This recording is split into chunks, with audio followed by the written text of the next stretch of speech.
Take that off. Someone like you doesn't earn medals. You borrow them from real soldiers." Officer Mercer's voice sliced through the courthouse lobby as his finger stabbed toward Imani Rhodes's chest, his lip curling with open contempt. "You think pinning that on makes you anything more than a fraud?"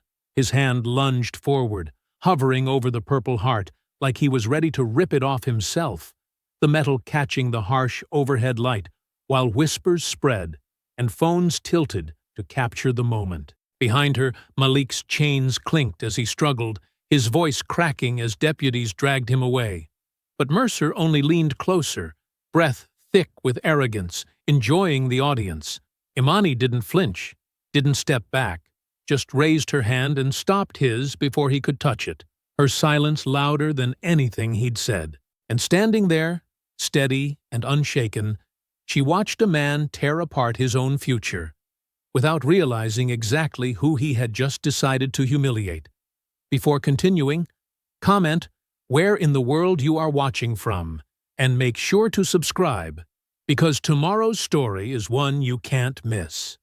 The courthouse lobby buzzed with morning activity, a stream of lawyers clutching briefcases and families shifting nervously on hard plastic benches.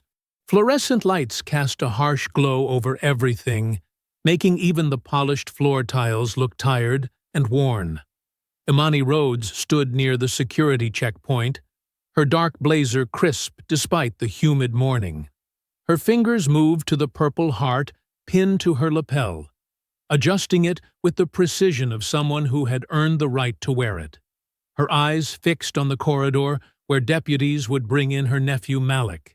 When they led him through in handcuffs, Imani's jaw tightened. Malik looked smaller somehow, his usually confident posture diminished by the restraints. Their eyes met across the lobby, and she gave him a slight nod. "Stay strong. Take that off!" The command cut through the murmur of courthouse business. Heads turned. Conversations stopped mid-sentence. Imani turned slowly toward the voice, facing Officer Dale Mercer as he strode across the lobby, his face already flushed with authority. "You heard me," Mercer said, jabbing his finger toward her chest. "That medal. Take it off right now." The lobby had gone eerily quiet. Phones appeared in hands, recording. Imani stayed perfectly still, her military training evident in her controlled breathing and steady gaze. "Ma'am, you're not going to come in here pretending to be something you're not." Mercer's voice dripped with contempt. "That's stolen valor. That's a crime." "I earned every medal I wear," Imani said, her voice low but clear enough to carry. Mercer stepped closer, using his height to loom over her. "Yeah? Prove it. Show me your military ID right now." His breath was hot with coffee and self-righteousness. "Because I know what real veterans look like, and you're not it." From the corner where deputies held him, Malik's voice rang out. "That's my aunt. She served 3 tours. She saved lives." "Shut up!" A deputy yanked Malik's arm. "You're making it worse for yourself." Imani's fingers curled into loose fists at her sides, but her voice remained steady. "Officer Mercer, I've provided my documentation to the court already. It's in my nephew's file." "I don't care what's in any file." Mercer's face reddened further. "You're trying to play on sympathy, wearing decorations you didn't earn." "Well, not in my courthouse." More phones appeared. A woman at the metal detector whispered, "This isn't right." Someone else muttered, "He can't do that." Mercer's hand shot out toward the Purple Heart. "If you won't take it off, I will." In one fluid motion, Imani caught his wrist. She didn't squeeze or twist. She simply stopped his hand, her grip precise and unshakable. Her eyes locked onto his, and for a moment, the lobby saw the soldier she was, composed under fire, trained to respond with exactly the force needed. No more and no less. "Do not touch me," she said, each word distinct and measured. Mercer's face contorted. "She's assaulting me! She's assaulting an officer!" He tried to pull his arm back, but Imani's grip held just long enough to make her point before she released him. "Get her out of here," Mercer shouted. "She's hostile." Two more security officers moved in, hands on their belts. The crowd pressed back, creating a circle of space around the confrontation. Phone cameras recorded everything. "You want to go to jail?" Mercer's voice rose higher. "Because that's where you're headed. Assaulting an officer, impersonating a veteran. Aunt Imani!" Malik struggled against the deputies holding him. "Don't let them do this. She's a hero. She's got the scars to prove it. You're just a bully with a badge." "Get him out of here," Mercer barked. The deputies dragged Malik toward the holding area, his shoes squeaking against the floor as he resisted. "This is what they do. They can't stand seeing us with any honor, so they try to strip it away." Imani remained motionless as more officers surrounded her, their hands hovering near their weapons. The morning light through the high windows caught the Purple Heart, making it gleam. The medal that recognized her sacrifice, her blood spilled in service, now made her a target in the very building meant to dispense justice. A lawyer in an expensive suit stopped to watch. A maintenance worker leaned on his floor buffer, eyes wide. An elderly woman clutched her purse to her chest, shaking her head slowly at the scene unfolding before her. "Last chance," Mercer said, straightening his uniform with shaking hands. "Remove that medal and leave, or we'll remove you." The officers tightened their circle around Imani. Someone in the crowd said, "I'm calling the news." Another voice, "This is all going online." Malik's voice echoed back from the corridor they'd taken him down. "Aunt Imani, don't let them win." Imani stood in the center of the gathering storm, her posture straight, her eyes forward, the Purple Heart catching the light like a small flame on her chest. The same steady hands that had patched up wounded soldiers under fire, that had earned her medals they now claimed she stole, remained loose at her sides. Ready. Waiting. The combat veteran in her assessed angles, distances, witnesses. The woman in her felt the familiar weight of other people's assumptions crushing down. The aunt in her heard her nephew's pain and fury. The officers moved closer, hands reaching, as the public spectacle of her humiliation reached its peak. The lobby had become a pressure cooker, with Imani at its center. Officers formed a tight circle around her, their shadows stretching across the polished floor like bars of a cage. The morning light streaming through the high windows seemed to dim, as if the building itself was holding its breath. Mercer's face had turned a dangerous shade of red. "Remove her," he ordered through clenched teeth. A young officer to Imani's left shifted uncertainly, his hand hovering over his belt. The crowd pressed against the walls, phones raised like silent witnesses. Someone's child started crying, the sound sharp against the tension. Imani didn't move. Her military bearing showed in every line of her body. The squared shoulders, the centered balance, the calm focus of someone who had faced worse storms than this. The Purple Heart on her lapel caught the light, a small burst of color against her dark blazer. "I said remove her!" Mercer's voice cracked with frustration. The main doors swung open, bringing a rush of morning air and movement. Admiral Victor Hale strode in, his dress uniform immaculate, flanked by 2 aides and several officials in suits.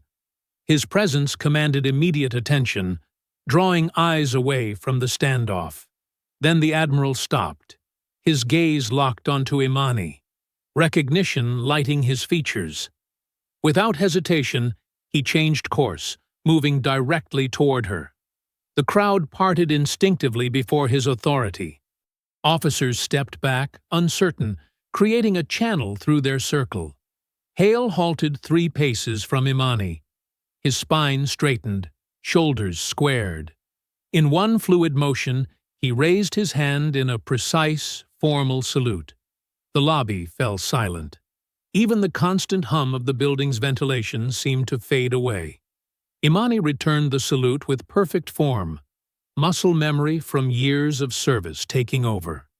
"Combat Medic Rhodes," Hale's voice carried clearly through the hushed space. "I didn't expect to find you here." Mercer's mouth opened and closed, no sound emerging. Other officers began to shift uncomfortably, looking between their colleague and the decorated SEAL commander. "Admiral Hale," Imani acknowledged, her voice steady. "The last time I saw you," Hale continued, his words measured and deliberate, "you were pulling wounded men to safety under heavy fire. 3 of them would have died without your intervention." He turned slightly, ensuring his voice carried to every corner of the lobby. "I know, because I was there." A murmur ran through the crowd. Phones adjusted their angles, capturing every word. "Your actions that day saved lives, including men under my command." Hale's eyes flicked to the Purple Heart, then to Mercer. That medal wasn't given lightly. It was earned with blood and courage. Mercer had backed up a step, his earlier bravado crumbling. Sweat beaded on his forehead despite the building's air conditioning. The other officers had created distance between themselves and him, no one wanting to be associated with his mistake. "Sir," Mercer started, his voice weak, "we had no way of knowing." "No way of knowing?" Hale's tone could have frozen flame. "Except for the military ID she carries, the documentation in your courthouse files, the Purple Heart itself, which you were about to forcibly remove from a decorated combat veteran." The crowd had grown. Court staff lingered in doorways. A bailiff stood watching, keys frozen mid-jingle. The maintenance worker had stopped buffing the floor entirely, his machine silent. "I've submitted commendations for fewer acts of valor than I witnessed from Combat Medic Rhodes," Hale continued. "She didn't just save lives. She did it while taking fire, with complete disregard for her own safety. The kind of courage that marks the finest traditions of military service." Each word landed like a hammer blow on Mercer's authority. The officer seemed to shrink, his uniform suddenly looking too large for his frame. Just as the tension began to ease, Chief Lila Grayson emerged from a side corridor. Her heels clicked sharply against the floor as she approached, her face a mask of professional concern. "What seems to be the situation here?" Her voice was smooth, controlled, too controlled. "Chief Grayson," one of the officers started to explain. "A simple misunderstanding, I'm sure." Grayson cut him off, her smile not reaching her eyes. "Officer Mercer was just following security protocols. Perhaps we could discuss this in my office, Ms. Rhodes?" "That's Combat Medic Rhodes," Hale corrected firmly. "Of course." Grayson's smile tightened. "Officers, please escort Combat Medic Rhodes to the conference room. We'll sort this out properly." She turned to the crowd. "The show's over, folks. Please put your phones away. Recording isn't permitted in the courthouse." 2 officers, not Mercer, moved to flank Imani. Their postures were apologetic rather than aggressive, but the intent was clear. She was being removed from public view. "Wait," Imani said, her voice carrying. "My nephew's hearing." "Ah, yes." Grayson consulted a tablet one of her staff had rushed over. "It seems there's been a development. New evidence has come to light that requires review. The hearing will need to be rescheduled." "New evidence?" Imani's composure cracked slightly. "What evidence?" "Security footage that places your nephew at the scene of the alleged assault." Grayson's voice was pure bureaucratic efficiency. "Given this development, the judge has revoked bail pending further investigation." From down the corridor came the sound of Malik's voice, raised in protest, then muffled. The heavy door to the holding area closed with a final-sounding thud. The conference room felt like a tomb.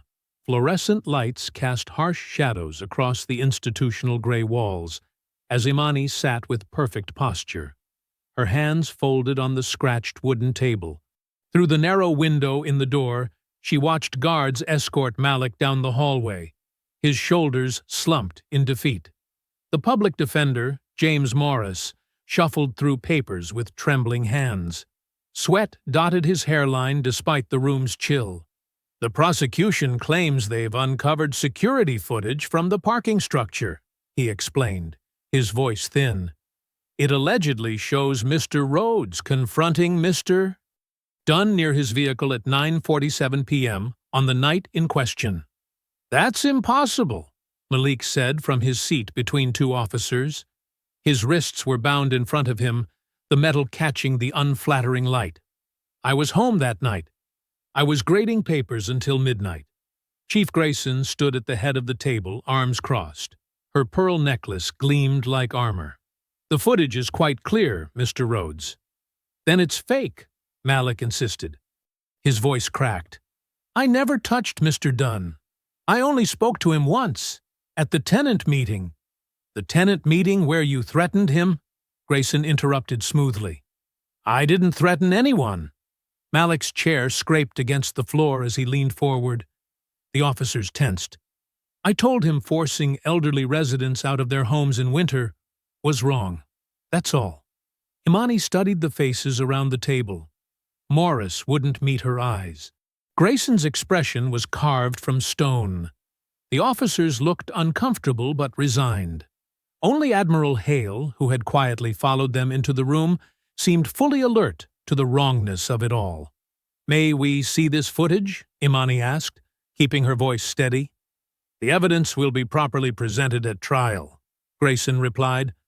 For now, given the serious nature of the assault charges and this new corroborating evidence, the judge has determined Mr. Rhodes poses a flight risk. Flight risk? Imani's fingers tightened around each other. He's a school counselor. His whole life is here.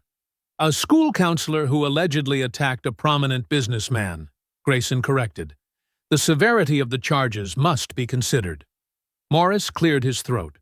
Perhaps, if we could review the footage now, we might be able to clear up any misunderstanding. Proper channels, Mr. Morris.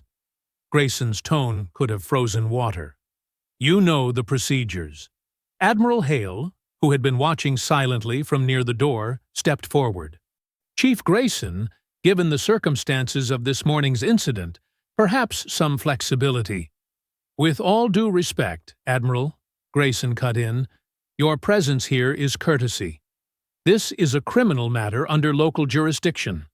The room temperature seemed to drop 10 degrees. Hale's expression didn't change, but something dangerous flickered in his eyes. He moved closer to Imani's chair, his presence solid as a wall at her back. Combat Medic Rhodes, he said quietly. I don't believe in coincidences. Not in war, and not in courthouses. Grayson's polished smile tightened. Admiral, I must insist. The timing is remarkable, Hale continued, ignoring her. New evidence appears precisely when questions arise about courthouse conduct. A young man who challenged a developer's actions suddenly faces assault charges. And when his aunt arrives to support him, wearing proof of her service, she's immediately confronted and discredited. You're implying something very serious, Admiral, Grayson said. Her voice had gone flat. I'm observing patterns, Chief Grayson. The same way I observed them in combat. The same way Combat Medic Rhodes learned to spot them while treating the wounded. He placed a hand on the back of Imani's chair. Patterns that often reveal hidden truths. Morris was practically squirming in his seat now, eyes darting between Grayson and the door. The officers looked equally uncomfortable, but their training held them in place. Mr. Rhodes, Grayson announced, cutting through the tension, will be transferred to county holding pending trial. His attorney can file any relevant motions through proper channels. She nodded to the officers. We're done here. Wait, Malik said, as the officers moved to help him up. Aunt Imani. No contact, Grayson ordered. Standard procedure for revoked bail. Imani stood, her chair scraping back. Every military instinct screamed at her to move, to act, to protect. But she held herself still, knowing any reaction would only make things worse for Malik. The officers guided Malik toward the door. He twisted to look back at her, his eyes wide with fear he was trying hard to hide. In that moment, he looked so young. The same expression he'd worn as a child when neighborhood bullies would chase him home. Imani met his gaze steadily. She gave him a single, firm nod. The message was clear. I'm here. I see what's happening. I won't let this stand. Malik straightened slightly, drawing strength from her certainty. Then he was gone, led away down the sterile hallway toward the holding cells. Combat Medic Rhodes, Grayson said, gathering her files. I trust there won't be any further disruptions in my courthouse.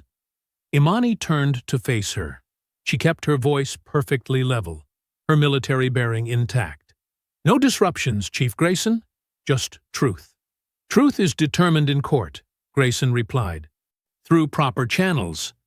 She moved to the door, then paused. And Combat Medic Rhodes?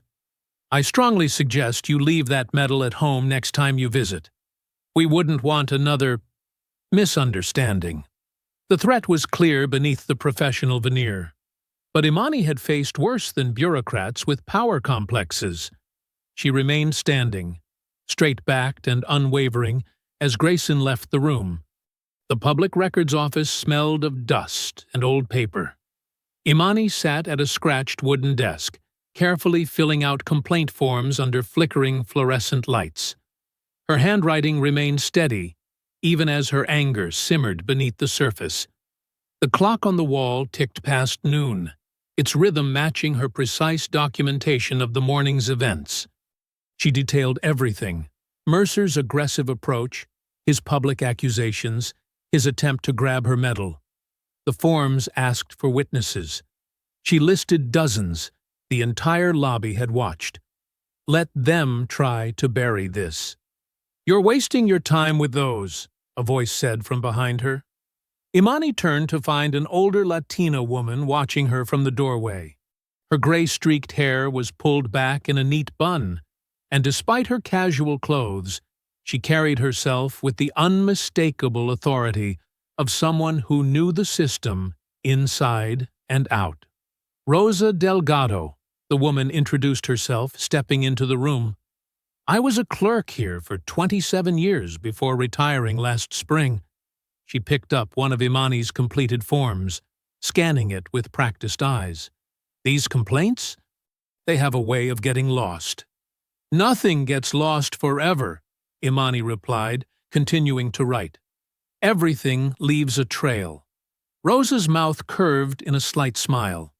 True, but first you have to know where to look. She pulled up a chair, her movements deliberate. I saw what happened in the lobby. Not the first time I've seen Mercer throw his weight around, especially with people of color. But it might be the first time someone stood up to him with the right backing. Imani set down her pen. You've seen this pattern before? Pattern? Rosa snorted. It's more like a system. Mercer intimidates people. Grayson covers it up. Complaints disappear. And everyone pretends nothing happened. She leaned forward, lowering her voice. But you're different. You've got that Admiral in your corner. And more importantly, you know how to fight. I need the lobby security footage, Imani said. All angles, all cameras. Already requested it through official channels. When Imani nodded, Rosa shook her head. Then it's probably being reviewed for security concerns right now. That's how they buy time to edit or lose anything inconvenient. The pen creaked in Imani's grip. They can't just erase what dozens of people witnessed. No, but they can make it complicated. Blur the timeline, question memories, suggest different interpretations.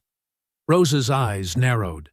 The real question is why they're working so hard to discredit you right when your nephew's case takes a suspicious turn. Before Imani could respond, Admiral Hale appeared in the doorway. His uniform seemed to fill the small space with authority. Rosa stood quickly, but not out of intimidation, more like professional respect. Combat Medic Rhodes, Hale said formally. A moment? Imani gathered her papers and followed him to a quiet corner of the records room. Rosa remained nearby, pretending to browse files while clearly listening. "I have a contact," Hale said quietly. "Someone in federal oversight who's been investigating certain patterns in this courthouse's handling of cases involving property developers."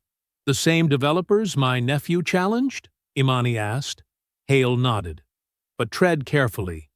The more connections you uncover, the more dangerous this becomes. These people aren't just protecting Mercer's pride anymore. They're protecting serious money and influence." "I won't back down," Imani stated. "Didn't expect you to," Hale replied with a grim smile. "That's not who you are. Never was, not even when we were under fire." He handed her a business card. "My contact's name is Diana Chen. Don't call from your personal phone." Rosa approached them, her face serious. "Admiral, if I may, I know where they keep the backup surveillance archives, the ones they don't like to admit exist." She turned to Imani. "And I know which clerks might be willing to help, off the record." "Why are you helping me?" Imani asked. "Because I spent 27 years watching injustice hide behind procedure," Rosa answered. "Because I saw too many people get crushed by this system. And because when that man tried to strip away your dignity in public, you showed exactly what kind of fighter you are." Hale checked his watch. "I have to return to the federal building. But remember, careful steps, secure communications." He met Imani's eyes. "They're expecting you to charge in angry. Don't give them what they expect." After he left, Rosa pulled a notepad from her purse. "Here's my number, and a list of people who might be willing to talk. Other victims of Mercer's bullying who filed complaints that vanished. Build your case quietly. Document everything." Imani gathered her completed forms. "Thank you. Don't thank me yet," Rosa warned. "This is just the beginning. They're going to come at you from angles you don't expect. They'll try to isolate you, discredit you, wear you down." "They can try," Imani said, standing. She walked through the courthouse's maze of hallways, past the lobby where Mercer had confronted her just hours ago. Officials and lawyers streamed past, everyone locked in their own dramas of justice and procedure. But now she saw it differently. Not just a building of law, but a web of power protecting itself. The afternoon sun hit her face as she emerged from the courthouse. She squinted against the brightness, feeling the weight of the Purple Heart still pinned to her blazer. Let them try to bury this. Let them try to silence her. She had survived war zones and battlefield trauma. She had saved lives under fire. This was a different kind of battle, but the stakes were just as real. Her nephew's freedom, her own dignity, and justice for everyone else these people had trampled. She reached into her pocket, feeling the business card Hale had given her and the list of names from Rosa. Imani's key scraped in the lock of her front door as evening shadows stretched across her porch. The day's tension sat heavy in her shoulders. Inside, her usually welcoming home felt different, like a fortress she needed to secure. She double-checked the locks, drawing the curtains against the deepening dusk. Her phone buzzed. Unknown number. "Is this Ms. Rhodes?" The voice was male, deliberately pitched low. "Smart people know when to let things go. Your nephew could have a much easier time if you'd stop making waves." Imani's jaw tightened. "Who is this?" "Just someone who thinks you should consider what's best for everyone. Drop the complaint. Stop asking questions. Some things are bigger than your hurt feelings about this morning." The line went dead. She had barely set the phone down when it rang again. Different number, same message. "Back off. Let it go. Think about the consequences." 3 more calls followed while she tried to heat up leftover soup, each one more pointed than the last. The final caller didn't bother with subtle threats. "You're going to get that boy hurt if you don't shut up." The soup went cold, untouched. At 7:45 p.m., a call finally came from the county jail. Malik's voice shook. despite his effort to sound calm. "Aunt Imani?" Something happened. She gripped the phone tighter. "Are you hurt?" "Just scraped up. Some guys jumped me in the yard. Said I needed to tell my aunt to mind her business." His breath hitched. "Guards didn't see anything, of course. Put me in isolation for my protection. But it feels more like punishment. Malik, listen to me. They said next time would be worse," he cut in. "Way worse. Aunt Imani, maybe we should just stop. Maybe if we cooperate, show we're not causing trouble." "No." Her voice was steel. "That's exactly what they want. To scare us into silence while they bury you under false charges. But they're winning. They can reach me in here anytime they want, and now they're coming after you, too." "They're not winning," she said firmly. "They're desperate. Think about it. If they were winning, they wouldn't need these tactics. They wouldn't be trying so hard to shut us up." A guard's voice interrupted, announcing time was up. "Stay strong," Imani said quickly. "I love you. Trust me." After hanging up, she opened her laptop, intending to research similar cases of courthouse corruption. Instead, she found her name already trending in local social media circles. Someone had leaked portions of her military medical records, carefully selected to paint her as unstable. Comments questioned her mental fitness. Others suggested her combat experience had made her paranoid and quick to see threats where none existed. A local news site had already picked up the story. Questions emerge about veterans' courthouse claims. The article quoted unnamed sources, suggesting she had exaggerated her service record and medical history. Her phone buzzed with a text from Rosa. "Turn on Channel 8. There was Mercer, dressed in civilian clothes, looking appropriately somber for the cameras. The chyron below him read, "Courthouse officer speaks out about veteran confrontation." "I have nothing but respect for our veterans," he was saying, his voice practiced and smooth. "That's why it pains me when someone appears to be using military honors inappropriately. As a security officer, I have a duty to investigate suspicious behavior." Ms. Rhodes became confrontational when asked for simple verification. "She actually grabbed my arm." Imani muted the TV, her hands shaking with controlled rage. On screen, Mercer continued his performance, playing the reasonable authority figure concerned about maintaining order. Her phone lit up again. "Rosa, they're following the playbook. Discredit the victim. Control the narrative. Make you look unstable." Another text followed. "Don't respond publicly yet. Let them think it's working." Imani walked to her bedroom, where her dress uniform hung in the closet. Her service medals caught the lamplight, each one earned through blood and courage and sacrifice. The Purple Heart waited on her dresser where she'd placed it after returning home. She lifted it, feeling its weight. The medal that had sparked this morning's confrontation. The symbol they'd tried to strip away. In the mirror above her dresser, she watched herself pin it back on her blazer, her movements precise and deliberate.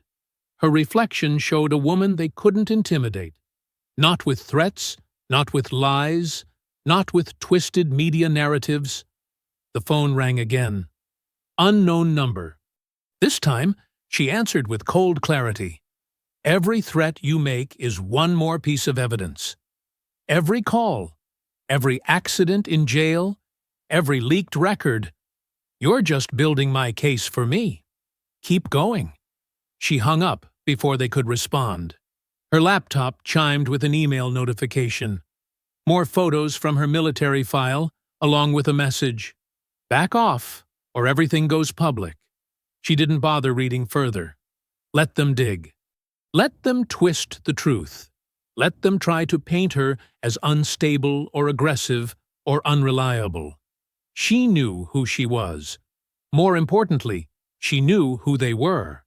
And now they were showing their hand. In the mirror, she straightened the Purple Heart, making sure it sat perfectly level. They thought they could pressure her into removing it this morning. Now they thought They could pressure her into hiding it away, into becoming small and quiet and afraid. She met her own eyes in the reflection. The woman looking back had navigated battlefields under fire, had made life-and-death decisions while bullets flew, had earned every medal through actions they couldn't erase or rewrite, no matter how hard they tried. This was no longer just about a public insult or even her nephew's freedom. This was about power, who wielded it, who abused it, and who refused to bow to it. Her phone buzzed again. She let it ring. The morning sun cast long shadows across the cafe's worn linoleum floor as Imani slid into a corner booth. Steam rose from her untouched coffee while she waited, her fingers drumming against a manila folder thick with courthouse documents. Rosa Delgado arrived 5 minutes early, carrying her own weathered briefcase. Her careful movements and sharp eyes betrayed decades of experience navigating the courthouse's hidden machinery. She settled across from Imani, immediately pulling out stacks of papers. "They made mistakes," Rosa said, keeping her voice low despite the nearly empty cafe. "They always do when they rush a frame job." Imani leaned forward. "Show me." Rosa spread several documents across the table, pointing to highlighted timestamps. "Look at the security logs from the day they claim Malik assaulted Harold Dunn. The footage they're using shows Malik in the East Corridor at 2:15 p.m. But the building access logs show him entering through the main entrance at 2:25 p.m. 10 minutes he was supposedly in two places at once," Imani muttered, studying the papers. "It gets worse," Rosa continued, pulling out more records. The surveillance footage file properties show it was modified 3 days after the alleged incident. Someone edited that video. Imani's coffee grew cold as they dug deeper. The inconsistencies multiplied like cracks in thin ice. Timestamps didn't align. Witness statements contradicted official reports. Security personnel work schedules had been altered after the fact. "Here's what doesn't make sense," Imani said, spreading out her own papers. "Why Malik? Why now? He's a school counselor with a clean record. What makes him dangerous enough to frame?" Rosa's eyes narrowed. What was he working on before this happened? He mentioned organizing residents at the Riverside Apartments, senior housing complex. Imani pulled out her phone, scrolling through texts from Malik. The developer, Harold Dunn, was forcing them out for some luxury conversion project. The same Harold Dunn who claims Malik assaulted him? Yes, but... Imani stopped scrolling, her expression hardening. "Wait. 3 weeks ago, Malik sent me a video. He was documenting how they were pressuring the seniors. Look at this." She held out her phone. The shaky footage showed an elderly woman in tears as men in suits demanded she sign paperwork. In the background, Harold Dunn's voice could be heard. "Either take the offer or get nothing. Your choice." Rosa watched intently. That would be valuable evidence in a tenant rights case. Malik had more videos. He was building a file, gathering statements from residents. Imani's voice tightened. The day before his arrest, he told me he was bringing everything to legal aid. And suddenly, he's in jail. His reputation destroyed, labeled as violent. Rosa shook her head. Classic silencing tactic. A waitress approached to refill their coffees. They waited until she left before continuing. "The seniors at Riverside, what happened to them?" Rosa asked. "Most got forced out. One died after they moved her to temporary housing. Mrs. Chen. Heart attack." Imani's hands clenched. "She was 92. The stress. Was there an investigation? They ruled it natural causes. But Malik was furious. He had evidence the building they moved her to was unsafe. No working heat, black mold." Imani pulled out more papers. He filed complaints with the housing authority, called for inspections, was organizing the remaining residents to testify about conditions.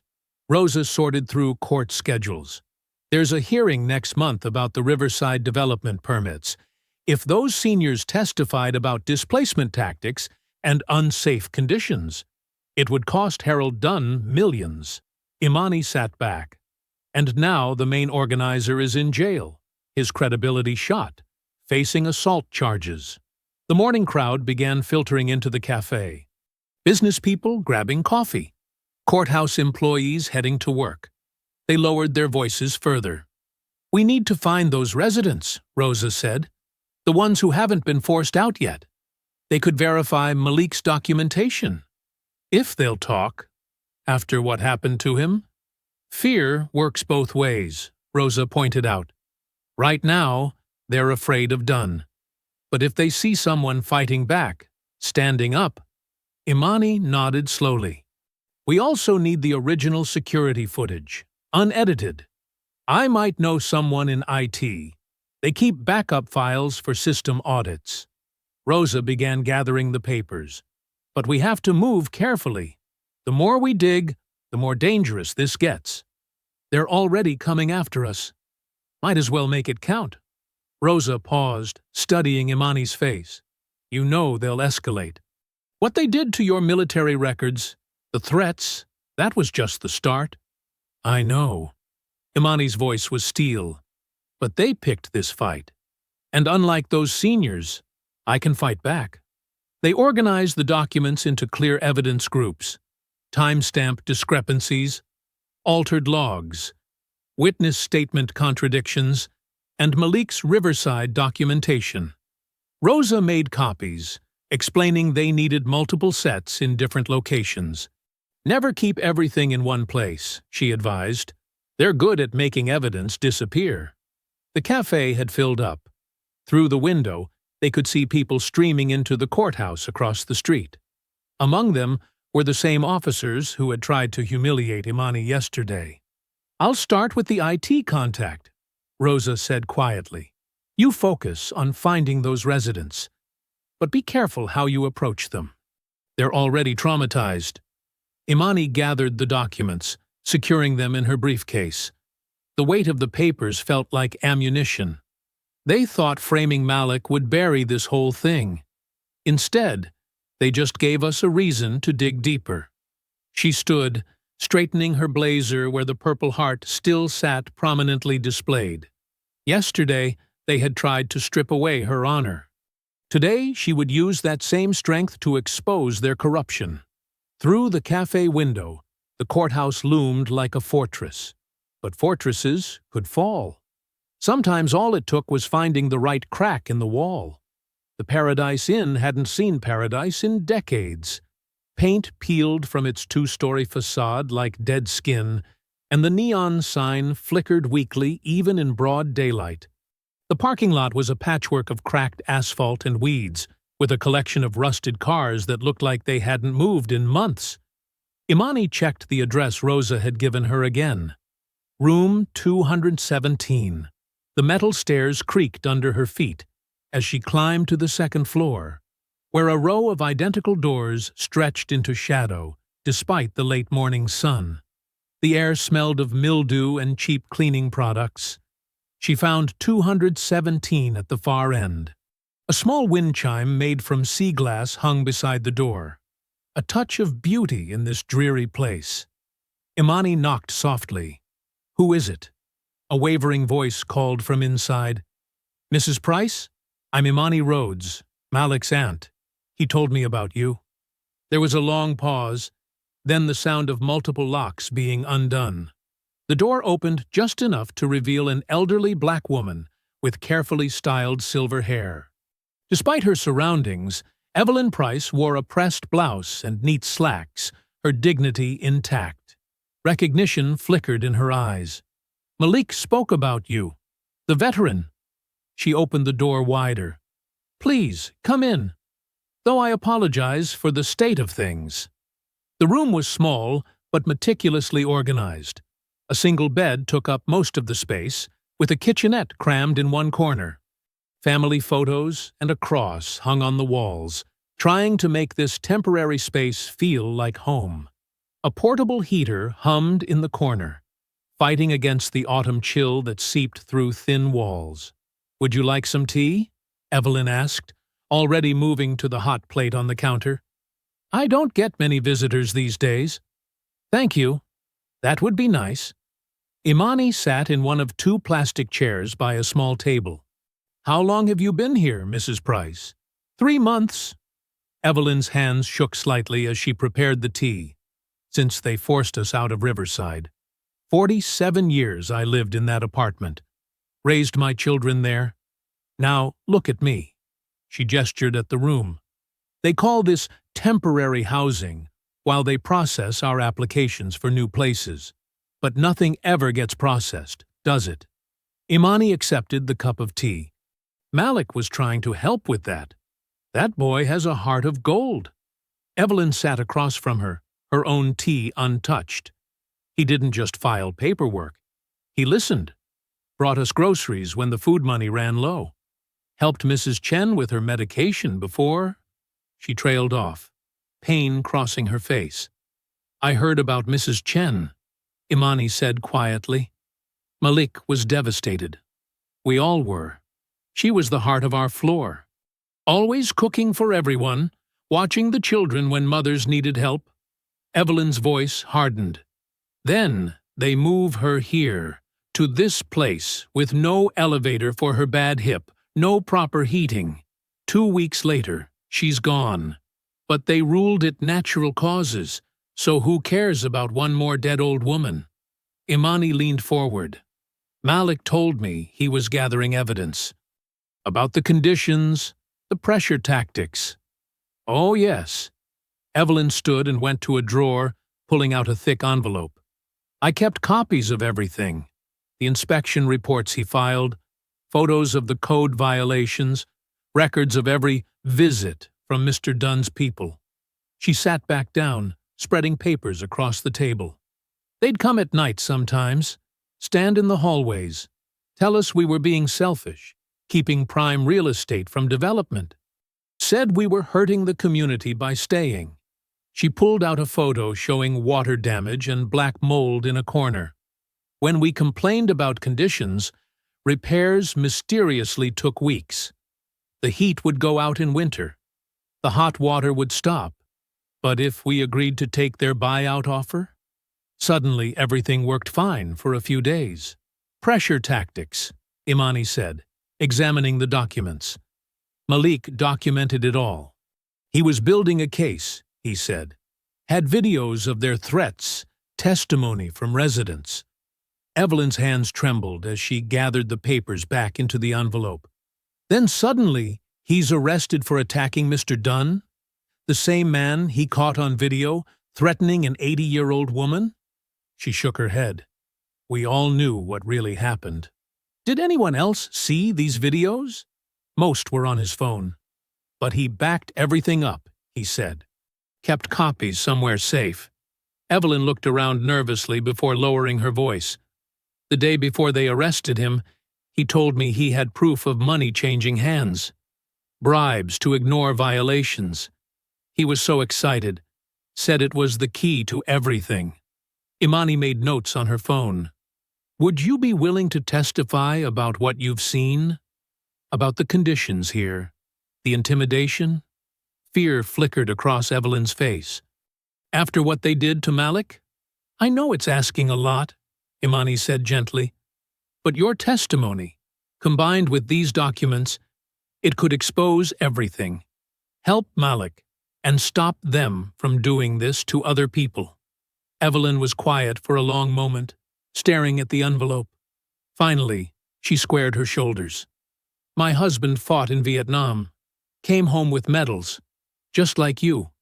But when he needed housing help in his final years, they treated him like garbage, said his paperwork was missing, made him jump through hoops until he was too sick to fight anymore. She met Imani's eyes. I'm tired of them thinking they can treat us this way because we're old, or poor, or black, like we haven't earned our place in this world.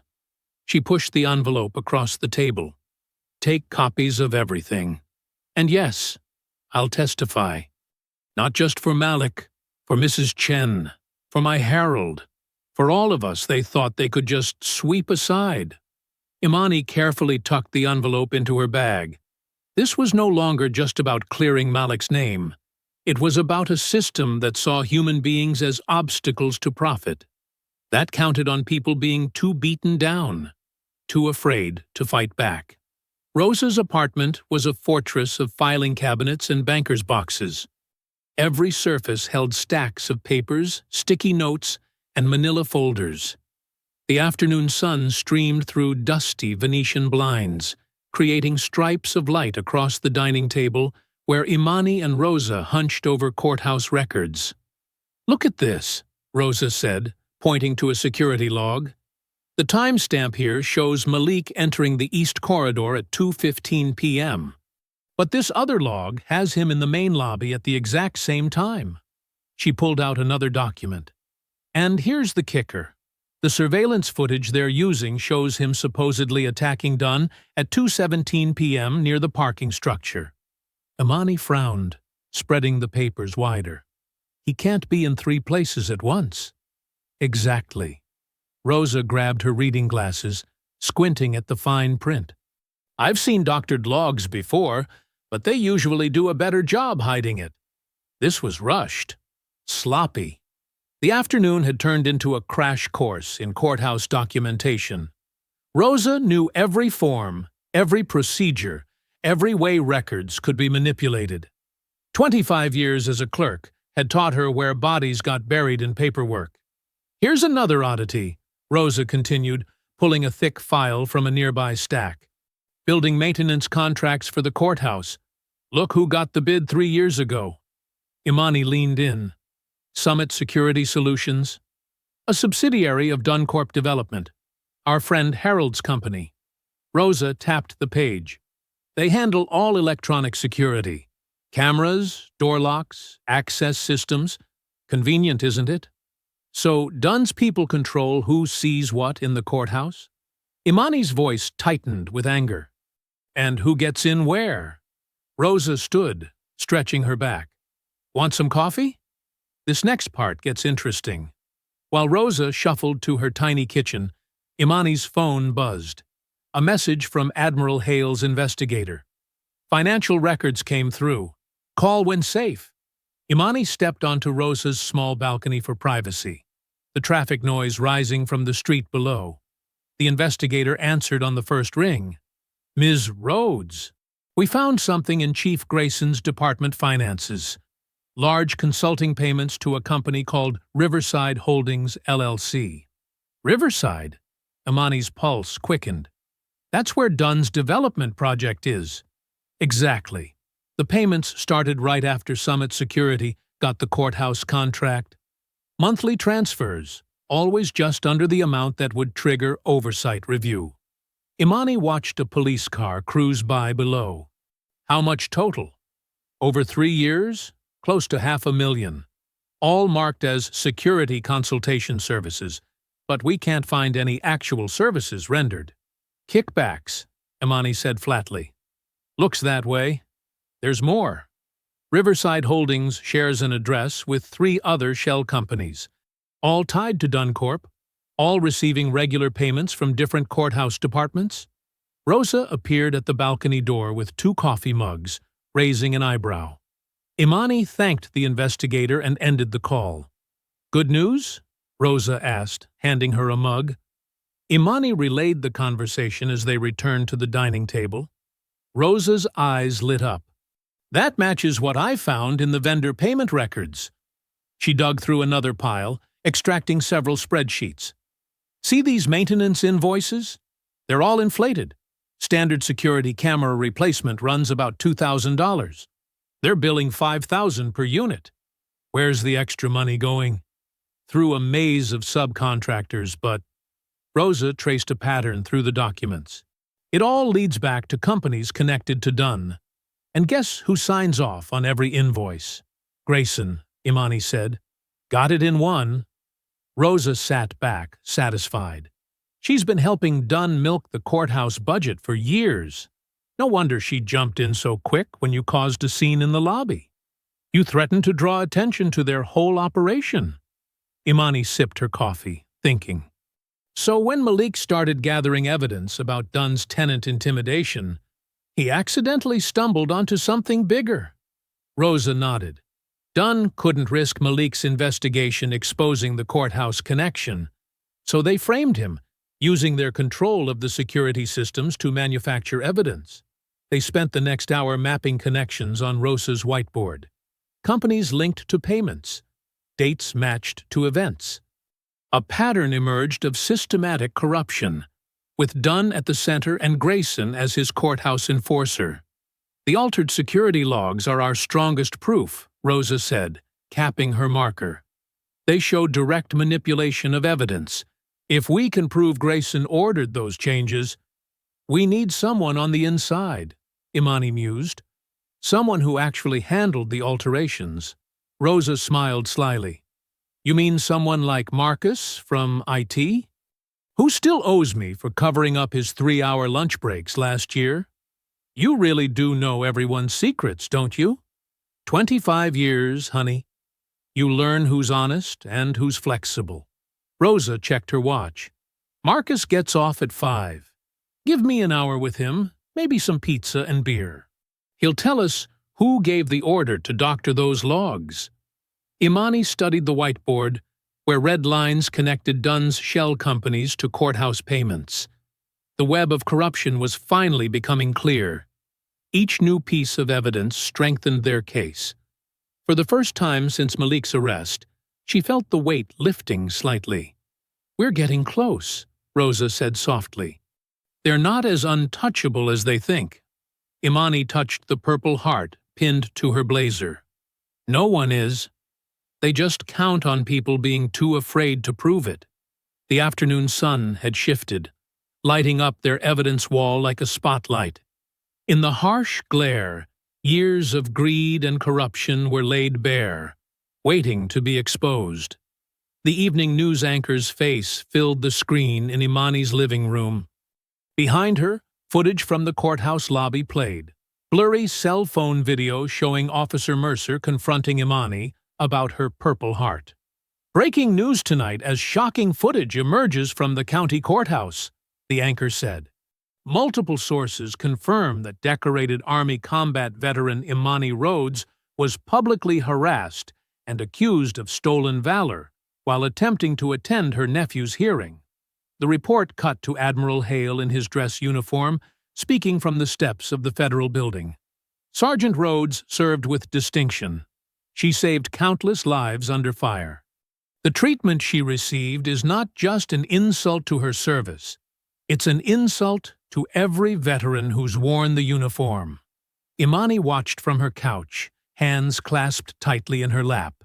Rosa sat beside her, taking notes. The story continued rolling out. The suspicious timing of Malik's arrest, the questionable new evidence, the connections between developer Harold Dunn and courthouse contracts. The reporter detailed the mounting inconsistencies in the security logs and questioned the sudden bail revocation. Sources inside the courthouse confirm that Officer Dale Mercer has been placed on administrative leave pending investigation, the anchor continued. Chief of Security Lila Grayson faces mounting questions about altered surveillance footage and financial irregularities within her department.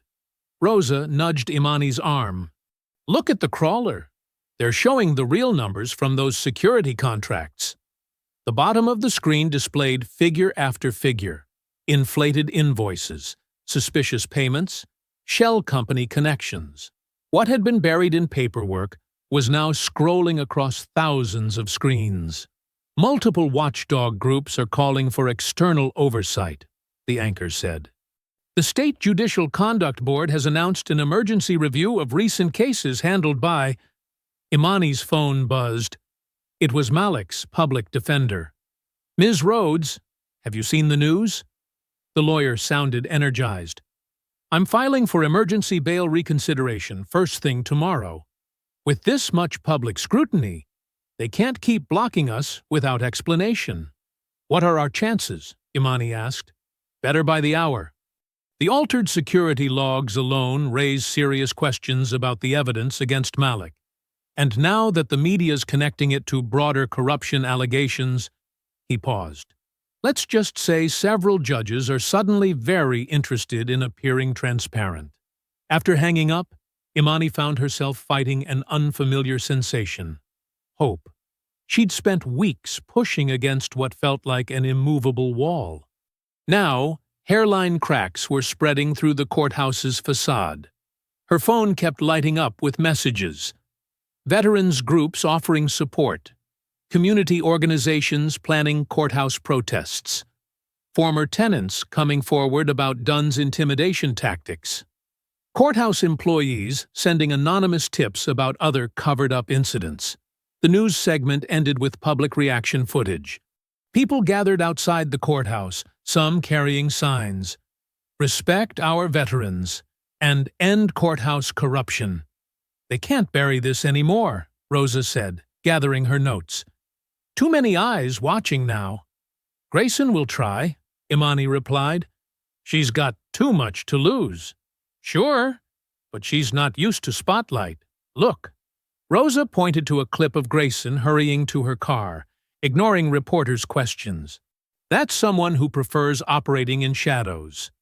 Public pressure makes her sloppy. A text arrived from Admiral Hale. Hold steady. More evidence coming through channels tomorrow. Imani allowed herself a small smile. After weeks of closed doors and circular explanations, truth was finally breaking through. She thought of Mercer, probably sitting at home watching the same broadcast, seeing his actions replayed and condemned. The next morning, Imani drove to the detention center for visitation. The guard's demeanor had shifted. Less dismissive, more careful. News travels fast. Malik arrived in the visiting room looking tired but alert. His eyes went straight to the Purple Heart on Imani's blazer. "You're still wearing it," he said as they sat down. "Always will." She studied his face. "You've seen the news?" He nodded. "Some of it. Guys in here were watching when the story broke. Even the guards were talking about it." He leaned forward. "Is it true? About Dunn and the contracts?" "That's just the surface," Imani said. "Rosa found more connections. The FBI's involved now, looking at the money trail. Your case kicked over a hornet's nest. What about Mercer?" "Suspended. Grayson's trying to distance herself, but she can't hide her department's involvement anymore." Imani reached across the table, squeezing his hand. "Your lawyer's filing for bail reconsideration today. The judges know they're being watched." For the first time since his arrest, Malik smiled. Not just with his mouth. His whole face lightened. "When you first got here that day, wearing this," he touched the Purple Heart gently. "I was so proud to be your nephew. Then, when Mercer started in on you, I thought—" He shook his head. "I thought they were too strong, that fighting back would only make things worse." "That's what they count on," Imani said. "People staying quiet, staying scared. But you didn't. Neither did you. Standing up for those tenants, gathering evidence. You chose what's right over what's easy."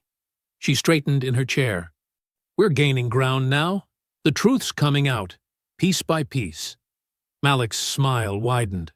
"Aunt Imani? When I get out, maybe we could work together? Help other families dealing with this kind of thing?" His eyes were bright with purpose. "There's got to be more people stuck in the system, needing someone to fight for them." Imani felt warmth spread through her chest.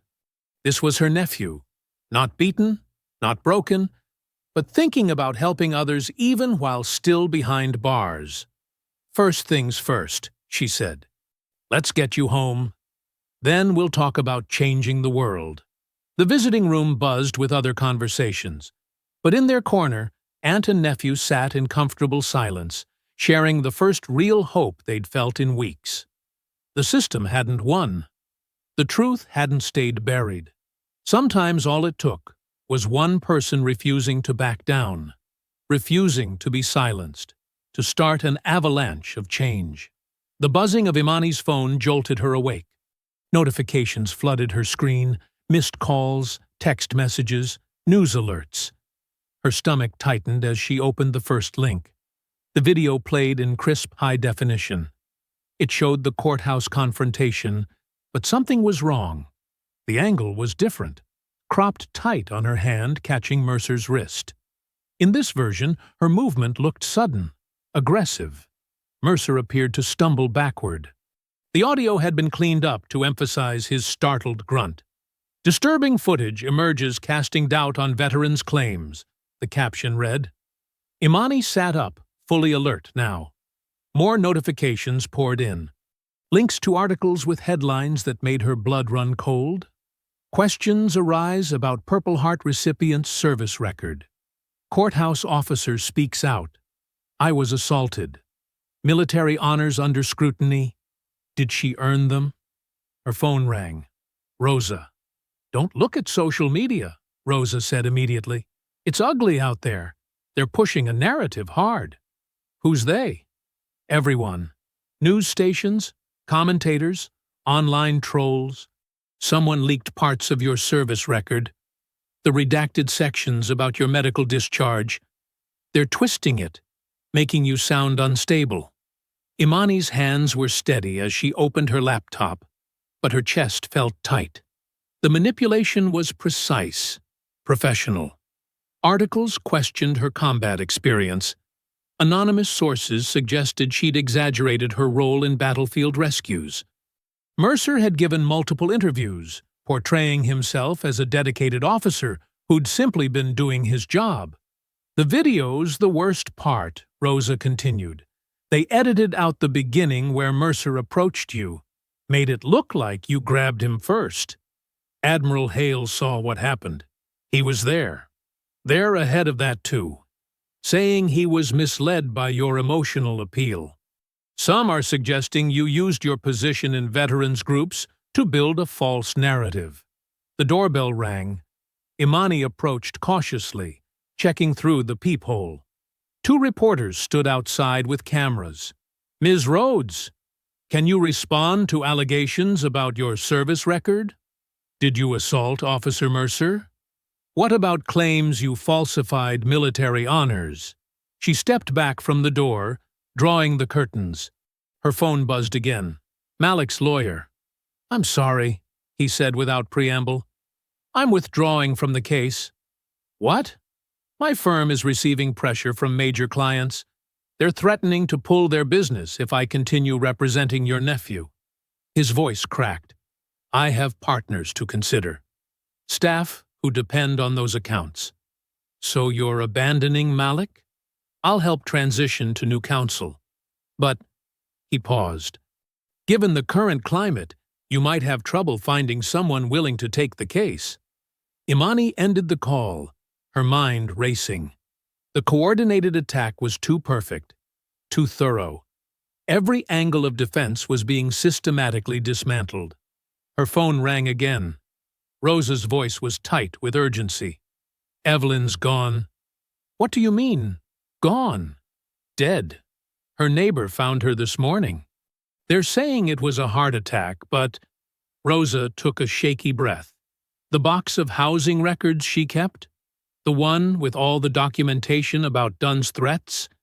It's missing from her room." Imani sank into a chair. Evelyn had been their key witness, the living proof of what Dunn's development schemes had done to vulnerable residents. The news coverage grew worse throughout the day. Commentators picked apart her service history. Former courthouse employees emerged with stories questioning her behavior. Social media filled with skeptics and critics. Chief Grayson released a statement. "In light of new evidence, we are conducting a thorough review of all security protocols and complaints. The safety of courthouse staff and visitors remains our primary concern." The subtext was clear. They were building a case against both Imani and Malik. By afternoon, the tide had fully turned. Veterans groups that had supported her now distanced themselves, citing unclear circumstances. Community organizations fell silent. The courthouse protest page disappeared from social media. A text arrived from Admiral Hale. They're pressuring my superiors. I'm being advised to avoid comment on ongoing investigations. I'm sorry. Malik called from detention. They're moving me, he said, his voice hollow. Different facility, higher security classification. The guards say it's for my protection, but... He fell silent for a moment. Maybe we should stop, Aunt Imani, before they hurt anyone else, before they come after you harder. Malik! I mean it. Evelyn's dead. Your reputation's being destroyed. All because I had to play hero and stand up to Dunn. His voice cracked. I can't have more deaths on my conscience. After the call, Imani sat in her darkening living room. The Purple Heart lay heavy in her palm, its surface catching the last light of day. The medal that had started everything, her proof of service, her symbol of sacrifice, her reminder that truth should matter. Now it felt like a target. She thought of Evelyn, who'd died alone in a shabby motel room after being pushed from her home. Of Malik, being transferred to a harder facility because he'd tried to protect people like her. Of Rosa, risking her retirement by helping dig through records. Of all the people who'd dared to stand up, now being forced back down. The system wasn't just protecting itself, it was sending a message. Challenge power, and we will erase you. Not with violence, but with something more insidious. Doubt, discredit, isolation. Imani stared at the medal, remembering battlefields where at least the enemy had been clear. Here, in what was supposed to be Justice's house, the war was fought with paperwork and pixels, with twisted truths and convenient deaths. For the first time since returning home from combat, she felt truly alone. The coffee in Imani's cup had gone cold. She barely noticed, focused on the stack of maintenance logs Rosa had spread across the diner table. The morning rush had ended, leaving them mostly alone in the vinyl booth except for a few regulars nursing their drinks at the counter. Look at this, Rosa said, tapping a line item with her pen. Every slip-and-fall incident in the courthouse gets documented. Building Services keeps separate records because of insurance requirements. Imani leaned forward. And they use cameras? Floor buffers have them mounted now. Too many people were claiming injuries. Rosa circled a date. The morning of your confrontation with Mercer, they had a crew working that lobby. Standard maintenance schedule.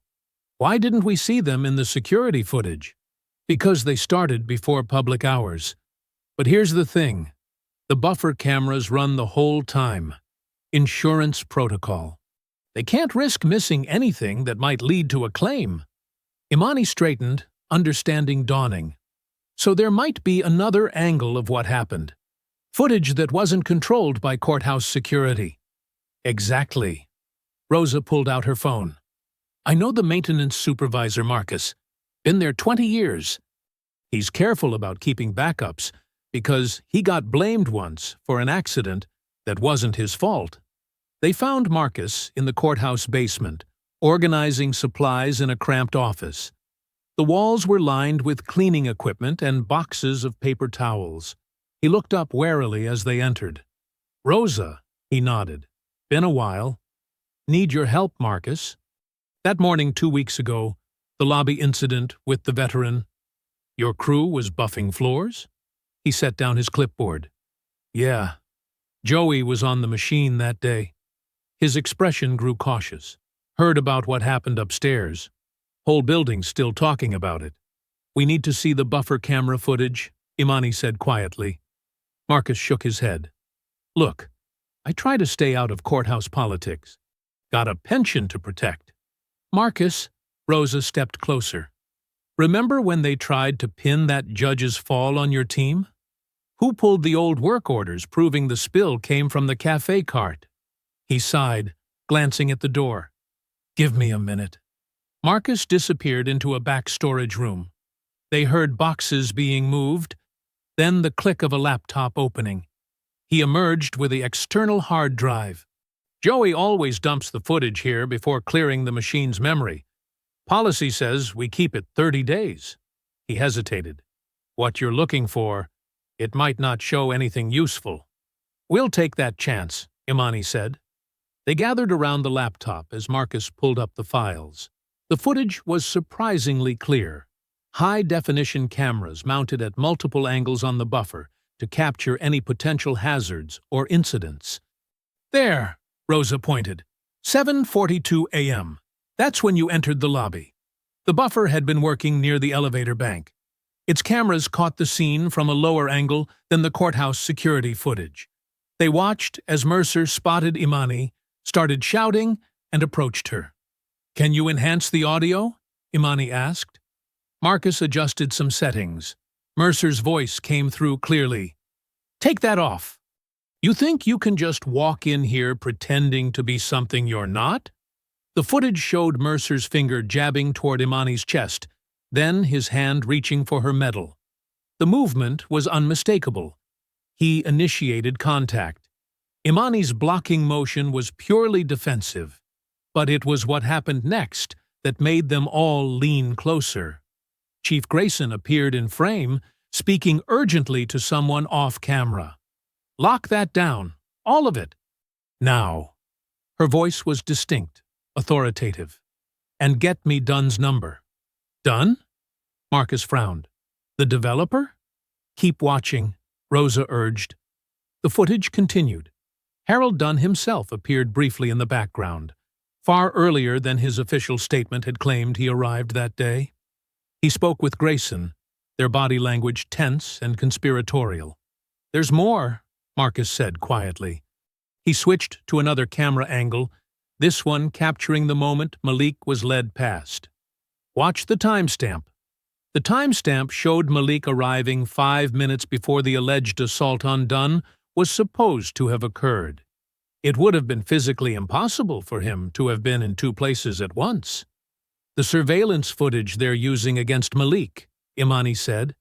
"It has to be doctored." "Got to be," Rosa agreed. "And now we know why Grayson moved so fast to contain everything. She was protecting more than just Mercer." Marcus ejected the hard drive, holding it out to Imani. "I never gave you this. Far as anyone knows, the buffer memory auto-deleted after 24 hours, like usual." Imani took the drive carefully.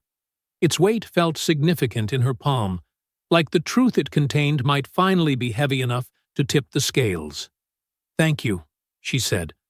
He nodded. "My brother served. Came back with medals too. What they did to you in that lobby." He shook his head. It wasn't right. They left Marcus's office, Rosa clutching the maintenance logs while Imani secured the drive in her bag. The basement hallway was quiet except for the distant hum of the building's heating system. "We need to make copies," Rosa said. "Multiple copies. Store them separately." "Agreed. And we need to be careful who we show first.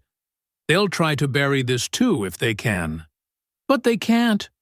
Rosa's voice held fierce satisfaction. "Not this time. The footage is too clear. The audio, too damning. Mercer's aggression, Grayson's cover-up, Dunn's involvement. It's all there." Imani stopped walking, letting the reality of what they'd found sink in. After weeks of having her honor questioned, her service doubted, her character attacked, here was irrefutable proof, not just of her innocence, but of the entire machinery working to grind down anyone who dared stand against it. She touched her blazer where the Purple Heart usually sat. She'd stopped wearing it after the media attacks began. But seeing the truth captured in that footage, her calm dignity in the face of Mercer's bullying, the evidence of Grayson's corruption, the proof of Malik's innocence, she knew it was time to pin it back on.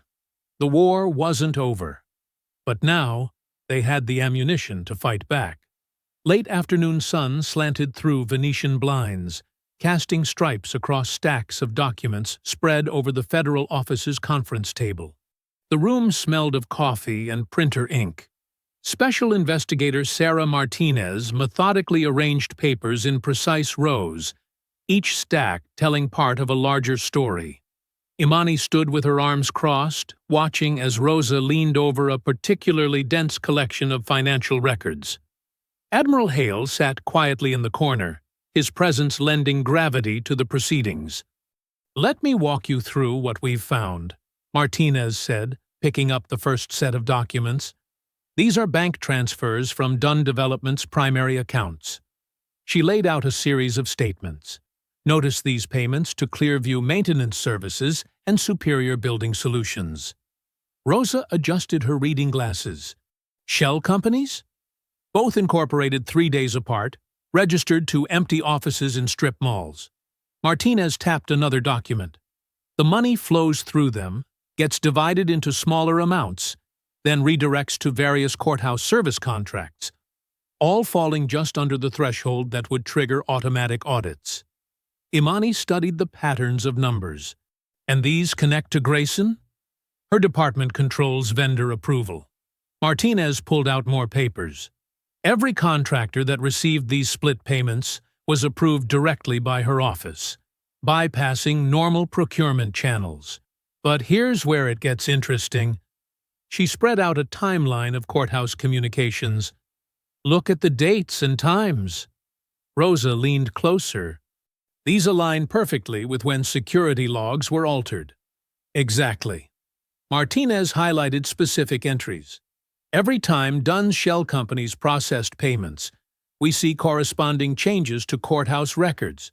Video files modified, access logs adjusted, timestamp corrections." "The day Malik was arrested?" Imani asked. Martinez nodded, pulling out a detailed timeline. 3 separate security log alterations within hours of his detention. Then immediate communications between Grayson's office and Dunn's personal number. She synced the maintenance footage on her laptop with the timeline. "Watch the timestamps." The video played, showing Malik's actual arrival time. "Now compare that to the doctored footage they're using against him. The manipulation is obvious once you align everything." Rosa pulled out her own notes. "They violated at least 6 different procedural requirements just handling the evidence. Chain of custody is completely corrupted. Any decent judge would throw this out immediately." "But that's not enough," Imani said firmly. "Throwing it out quietly lets them try again with someone else. Someone without connections or resources to fight back." She straightened her shoulders. "This needs to be public. All of it." Admiral Hale spoke for the first time. "You understand what that means? These people have influence, money, political connections. They won't go down without trying to destroy anyone who exposes them. They already tried destroying my nephew. They tried stripping my dignity in public." Imani's voice was steady. "I won't let them bury this in private settlements and sealed records." Martinez gathered another set of documents. "We have enough to prove criminal conspiracy. The money trail alone shows clear intent.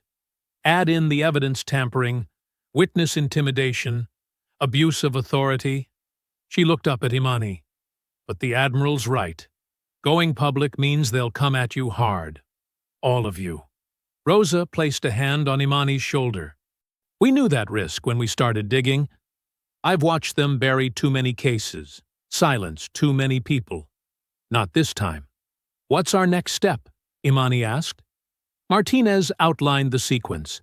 "We file federal charges tomorrow morning, simultaneous with your nephew's emergency hearing. The timing has to be precise. We move before they can destroy more evidence or pressure more witnesses." "They'll try to control the narrative immediately," Hale warned. "Claim internal investigations are adequate. Paint this as disgruntled individuals exaggerating routine processes." "Let them try," Imani said. "We have proof, real proof, not just of what they did to Malik and me, but of years of corruption, of people losing their homes, their freedom, their dignity. All so men like Dunn could profit, and women like Grayson could protect their power." Rosa sorted through more documents, organizing them for tomorrow's filing. Every altered record, every hidden payment, every corrupted video. It all tells the same story. They thought nobody would look closely enough to connect it all. They thought wrong, Martinez said, closing her laptop. We move at 9 a.m. sharp. Everything gets filed simultaneously. Federal charges, evidence submissions, emergency motions. No chance for them to get ahead of it. The late afternoon sun had faded to dusk outside the office windows. Long shadows stretched across the conference table, now covered in evidence of corruption laid bare. Imani walked to the window, gazing out at the city lights beginning to flicker on. She reached into her bag and removed her Purple Heart. The metal caught the last rays of sunlight as she pinned it carefully to her blazer. Each motion was deliberate, practiced. The same way she'd pinned it on countless times before heading into difficult situations. The weight of it felt right, familiar. This was what it had always represented. Not just sacrifice, but the duty to stand against wrong. To fight not just for herself, but for everyone who couldn't fight back. Behind her, she could hear Rosa and Martinez gathering documents, preparing for tomorrow's battle. Admiral Hale's chair creaked as he stood, his reflection appearing in the window beside her. The city spread out below, unaware of what morning would bring. Somewhere out there, Malik waited in his cell. Elderly tenants huddled in motel rooms, clutching eviction notices. Courthouse staff carried secrets they were afraid to speak. Tomorrow would change that. Tomorrow, truth would step into the light. The morning sun streamed through tall courthouse windows, casting long rectangles of light across the packed gallery. Every wooden bench groaned under the weight of spectators pressed shoulder to shoulder. Elderly tenants, in their Sunday best, sat rigid and dignified despite their canes and walkers propped in the aisles. Community members who'd witnessed Imani's humiliation filled the back rows, many wearing veteran pins in solidarity. Reporters clutched notebooks, pens hovering in anticipation. At the defense table, Malik stood straight-backed in a crisp blue suit that couldn't hide the strain of his detention. Dark circles shadowed his eyes, but hope flickered there too as Imani took her place directly behind him. Her Purple Heart caught the morning light. Impossible to miss. Officer Mercer sat near the prosecution, jaw clenched. Chief Grayson maintained her usual polished composure, though her fingers drummed silently against her armrest. Harold Dunn's expensive suit and confident smirk suggested he still believed money could bury truth. Admiral Hale entered with Investigator Martinez, their presence drawing whispers from the gallery. Rosa slipped into a seat near the front, a thick binder of procedural violations ready in her lap. Judge Harrison's gavel cracked sharply. We're here to address new evidence in the matter of Rhodes versus... Your Honor. Martinez stood, federal credentials displayed. The United States government is intervening in these proceedings under federal corruption statutes. We have evidence of systematic criminal conspiracy involving multiple parties present in this courtroom. The judge's eyebrows rose as she reviewed the federal filing. Grayson half rose. Your Honor, this is completely irregular. Be seated, Chief Grayson. Federal jurisdiction supersedes your authority in this matter. Judge Harrison nodded to Martinez. Proceed. Martinez activated the courtroom's display system. First, surveillance footage from a maintenance buffer camera, timestamp authenticated. The video played in perfect clarity. Mercer's aggressive approach toward Imani, his reach for her medal. Grayson arriving moments later, mouth moving as she directed evidence collection. In the background, Dunn's distinctive figure appeared far earlier than his sworn statement claimed. Gasps and murmurs filled the gallery. Mercer's face reddened. Grayson's practiced calm cracked slightly. Note the timestamp correlation, Martinez continued, splitting the screen to show internal logs. Within minutes of this incident, security records began experiencing selective modifications. Each alteration traces to terminals under Chief Grayson's authority. She laid out financial documents next, walking the court through the money trail. Shell companies, divided payments, courthouse contracts. The web of influence bought and sold through carefully hidden transactions. Mr. Dunn's development firm routed over $2 million through fake maintenance companies, all feeding directly into courthouse operations controlled by Chief Grayson's department. Each payment corresponds to altered records or selective enforcement actions against development opponents. Dunn's smirk had vanished. His attorney scribbled furious notes. These communication logs show coordination between parties. Martinez highlighted specific exchanges. Note the pattern.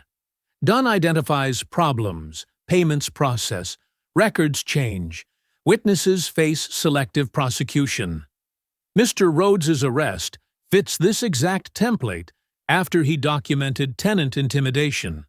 Rosa approached the bench with her procedural analysis.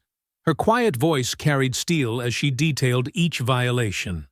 Chain of custody broken. Access logs deleted. Timestamp authentication bypassed. Witness statements altered after filing. Every safeguard meant to prevent abuse was systematically dismantled. More evidence mounted. Witness statements from courthouse staff describing pressure to alter records. Documentation of other cases buried to protect Dunn's interests. Financial trails revealing how deep the corruption reached. Malik's timeline emerged pristine from the truth's harsh light. The alleged assault timing proved impossible, given verified security logs. His documented meetings with tenants aligned perfectly with their testimonies. Even his phone records supported his version of events. Mercer seemed to shrink with each new revelation. His earlier bravado crumbled as his own contradictory statements appeared side by side on the display screen. The officer who'd tried stripping Imani's dignity now couldn't meet her eyes. Grayson attempted damage control, rising again. Your Honor, these allegations require proper investigation through internal— Chief Grayson! Judge Harrison's voice cut like ice. You will be silent. Your authority in this courthouse is suspended effective immediately. The judge studied the evidence before her, face hardening as the scope of corruption became clear. Each document added weight to the silence stretching through the courtroom. Finally, she removed her glasses and surveyed the room. Her gaze lingered on the elderly tenants, on Malik's hopeful face, on Imani's unwavering presence. She looked last at Dunn, Grayson, and Mercer. Power confronted by truth. Judge Harrison's gavel cracked like thunder in the heavy air. These proceedings are hereby suspended. Mr. Rhodes, you are released immediately. Bailiff, please take the named conspirators into custody pending federal charges. This court will cooperate fully with federal authorities in pursuing every thread of this corruption to its source. The gallery erupted in barely contained reaction, gasps, tears, prayers of thanks. But through it all, Imani remained still, her hand resting on Malik's shoulder as justice finally arrived in the full light of day. Judge Harrison lowered her reading glasses, the shuffling of papers the only sound in the tension-filled courtroom. Malik's shoulders were rigid, his breath held as if the slightest movement might shatter this moment. Behind him, Imani stood like a sentinel, her purple heart catching the light, her eyes fixed on the bench where justice waited to speak. The silence stretched until Judge Harrison cleared her throat. Having reviewed the extensive evidence presented, including verified surveillance footage, financial records, and witness testimonies, this court finds overwhelming proof of systematic misconduct and corruption. Her voice carried to every corner of the packed gallery. The charges against Malik Rhodes are dismissed with prejudice. A collective exhale swept through the room. Malik's knees nearly buckled as the weight of false accusations lifted from his shoulders. Imani's hand found his arm, steadying him with the same strength that had carried them both through this fight. Furthermore, Judge Harrison continued, her tone sharpening. "Given the egregious nature of the exposed corruption, I am ordering immediate action." She nodded to the federal agents positioned near the courtroom doors. "Mr. Dunn, you will surrender yourself to federal custody." Harold Dunn's face drained of color. His expensive suit and air of untouchable privilege crumbled as two agents approached his table. "This is ridiculous," he sputtered, looking around for support that wouldn't come. "Do you know who I am?" "A defendant in a federal corruption case," Martinez answered coolly, producing handcuffs that gleamed under the fluorescent lights. The click of metal closing around Dunn's wrists echoed through the stunned courtroom. Chief Grayson rose halfway from her seat, her carefully maintained facade cracking for the first time. "Your Honor, I must protest." "Chief Grayson," Judge Harrison cut her off. "You are immediately relieved of duty pending criminal investigation. Surrender your credentials and access cards to the federal investigators." Grayson's hand trembled as she reached for her badge, the symbol of authority she'd wielded like a weapon now turned against her. The mask of professional detachment slipped, revealing the fear beneath as reality settled in. Her carefully constructed world of influence and control was collapsing. "Officer Mercer." The judge's attention swung to the courthouse officer who had started it all. "Approach the bench." Mercer moved forward, his earlier arrogance replaced by visible dread. The maintenance footage played again on the courtroom screen, his actions now viewed through the lens of exposed corruption. "Your behavior was not merely unprofessional. It was part of a pattern of abuse enabled by systemic corruption." Judge Harrison's words cut like steel. "You are terminated, effective immediately. Turn in your badge and weapon before leaving the building." Mercer's face flushed dark red as he fumbled with his badge, the gallery watching as his authority was stripped away in the same public manner he had tried to strip Imani's dignity. The officer who had commanded others to kneel now stood diminished, unable to meet the eyes of those he'd wronged. Through the courtroom's open doors, word spread like wildfire.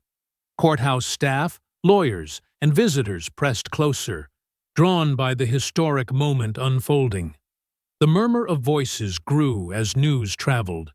Corruption exposed, power toppled, justice delivered in full view. Malik turned to Imani, tears threatening to spill. "It's really over?" "It's over," she confirmed, her voice steady even as her own eyes glistened. Around them, the elderly tenants who'd been displaced by Dunn's schemes embraced each other. Rosa clutched her binder of evidence to her chest, satisfaction written across her face. Admiral Hale stood at attention, a silent witness to vindication.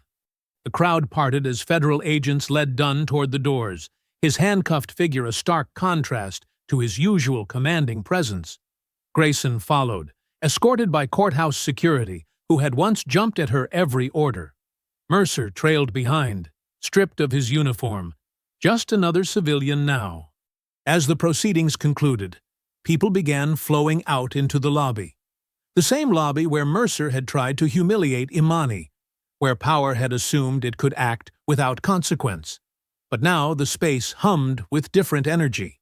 Courthouse staff, who had turned away before now, stepped forward to shake Imani's hand.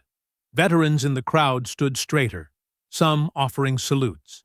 Community members who'd witnessed her original confrontation nodded in recognition, respect replacing the earlier helpless silence.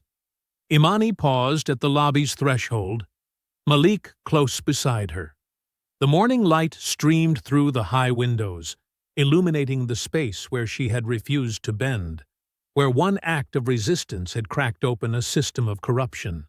The air itself felt transformed, heavy with the weight of accountability replacing the suffocating pressure of unchecked authority. The Purple Heart on her lapel caught the sunlight, no longer a target for doubt, but a beacon of truth that had helped light the way to justice. Around her, the lobby filled with witnesses to change, elderly tenants standing taller, Courthouse workers speaking freely, community members gathering close to share in this moment of transformation. The late afternoon sun cast long shadows across the courthouse steps, warming the stone that had witnessed both injustice and its remedy. People spilled out of the building in waves, their voices carrying a mix of excitement and relief that lifted into the autumn air. Malik emerged into the sunlight, his first steps as a free man faltering slightly before he found his balance. His eyes searched the crowd until they landed on Imani. Without hesitation, he crossed the space between them and wrapped his arms around his aunt. The embrace carried the weight of months of separation, fear, and finally, victory. Imani held him tight, feeling his shoulders shake with emotion he'd kept controlled for so long. "You never gave up," Malik whispered against her shoulder. "Not for a second." "Neither did you," Imani replied, her voice steady despite the tears threatening to break through her composure. The moment was interrupted by the surge of reporters moving forward, microphones extended like probing fingers, camera flashes creating a strobe effect around them. Questions overlapped in a cascade of demanding voices. "Ms. Rhodes, how do you feel about the dismissal? What's your response to Officer Mercer's termination? Will you pursue civil action against the courthouse?" Imani kept one hand on Malik's shoulder, letting him have this moment in the sun. He stood straighter, addressing the cameras with newfound confidence. "The truth came out today," Malik said, his voice carrying clearly across the steps. "Not just for me, but for everyone who's been pushed aside and silenced." The elderly tenants from Dunn's development gathered behind them, led by Mrs. Chen, who leaned on her cane but held her head high. They were no longer invisible victims, but living testimony to the corruption that had been exposed. Their presence added weight to every word. Imani waited for a natural pause before stepping forward. The reporters quieted, sensing the gravity of her words before she spoke. "When Officer Mercer tried to strip away my Purple Heart, he wasn't just attacking a medal," she said, her voice measured but powerful. "He was attacking the right of every person to stand with dignity in public spaces, to be believed, to be heard." She paused, letting her gaze sweep across the assembled crowd. "Today proved that refusing to accept injustice isn't just a personal choice. It's a community responsibility." The courthouse doors opened again as more people emerged, including court staff who had witnessed the original confrontation. Some looked ashamed, others relieved, but all watched with renewed respect as Imani continued speaking. Admiral Hale approached through the crowd, his dress uniform immaculate in the slanting sunlight. Without ceremony, he raised his hand in a crisp salute. The gesture carried the same power it had that first day, but now it sparked something larger. A court clerk who had served in the Navy straightened and saluted. A security guard who'd been in the Marines followed suit. Veterans in the crowd, some in business suits and others in work clothes, raised their hands in respect. Even those who had never served found ways to show their recognition. Small nods, hands over hearts, quiet gestures of acknowledgement that rippled through the gathering. Imani acknowledged each gesture with the dignity that had carried her through the darkest moments of their fight.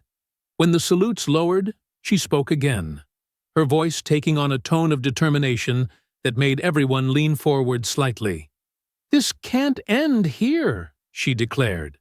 "Every week, people walk into this courthouse facing a system they don't understand, that doesn't want to understand them. They need advocates. They need support." Her hand found Malik's shoulder again. "They need to know they're not alone." The crowd murmured as she outlined her vision. A legal support network for veterans, seniors, and families targeted by institutional abuse. Not charity, but solidarity. Not handouts, but advocacy. The displaced tenants nodded in understanding, their own experiences giving weight to every word. "Ms. Rhodes," a reporter called out, Are you concerned about retaliation for speaking out? Imani's smile held steel. The time for fear is over. This is about building something stronger than intimidation. The questions continued, but the tone had shifted. This wasn't spectacle anymore. It was witness. People pressed forward not to gawk, but to offer support, share contact information, volunteer services. Lawyers in the crowd stepped up to pledge pro bono hours. Veterans offered to serve as courthouse monitors. Community organizers began coordinating immediate support for the displaced tenants. As the sun dipped lower, casting the courthouse columns in deep orange light, Imani felt a subtle shift in the air. This was more than victory. It was transformation. The very space that had been used to humiliate and control now hummed with possibility. She looked at Malik, seeing not just her nephew but a symbol of everyone who deserved better. The elderly tenants who had lost their homes, the veterans who had been dismissed, the families who had been torn apart. Today marked their first step toward reclaiming power. The crowd began to thin as evening approached. Imani turned toward the courthouse entrance one last time. She walked through the lobby doors, her footsteps echoing on the marble floor where everything had started. The Purple Heart caught the last rays of sunlight streaming through the high windows, its surface gleaming with quiet defiance. No security officers moved to stop her. No one questioned her right to be there. The medal rested exactly where it belonged, on the chest of a warrior who had refused to bow, whose dignity had remained unbroken, whose truth now stood undeniable in the fading light of a day that had changed everything. If you enjoyed the story, leave a like to support my channel and subscribe so that you do not miss out on the next one. On the screen, I have picked 2 special stories just for you. Have a wonderful day.